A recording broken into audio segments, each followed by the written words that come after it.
Akashic ரெக்கார்ட்ஸில் past lives பார்க்க முடியுமானா பார்க்க முடியும். நம்ம சோலோட கம்ப்ளீட் ஹிஸ்ட்ரி வந்து, அதாவது நம்ம சோர்ஸ்லேருந்து வந்து இப்போ வரைக்கும் கோத்ரூ பண்ணியிருக்கிற எல்லா லைஃப் டைம்ஸுமே வந்து ஆகாஷிக் ரெக்கார்ட்ஸில் ஸ்டோர் ஆகிருக்கும். ஸோ நம்ம வந்து பாஸ்ட் லைஃப்ஸ் எல்லாம் பார்க்கலாம். ஃப்யூச்சரை பொறுத்த வரைக்கும் நமக்கு நிறைய பாசிபிலிட்டிஸ் இருக்குது.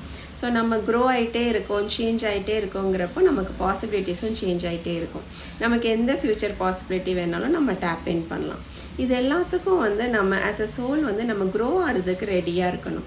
நமக்கு தெரிஞ்ச விஷயந்தான் ஸ்பிரிச்சுவல் லேர்னிங்கில் நமக்கு தேவையில்லாத விஷயங்களை நிறைய லெட் கோ பண்ணணும், நிறைய ஃபர்கிவ்னஸ் பண்ணணும். இதெல்லாம் வந்து நம்ம லேர்ன் பண்ண நம்ம நிறைய ஆஸ் அ சோல் க்ரோ ஆகிட்டே இருப்போம். ஸோ இதெல்லாமே வந்து நம்ம divine being, spirit guides, masters கைடன்ஸோடு பண்ணலாம் நம்ம ஆகாஷிக் ரெக்கார்ட்ஸில். உங்களுக்கு ஆகாஷிக் ரெக்கார்ட்ஸ் கற்றுக்கணும் அப்படின்னா எங்களோட அப்கமிங் மாஸ்டர் கிளாஸ் ஜாயின் பண்ணுங்கள். அதில் எல்லாமே வந்து நாங்கள் ஷேர் பண்ணியிருப்போம். இல்லை உங்களுக்கு 1-to-1 ரீடிங் மட்டும் வேணும்னாலும் டிஎம் பண்ணுங்கள், நான் டீட்டெயில்ஸ் ஷேர் பண்ணுறேன். தேங்க்யூ.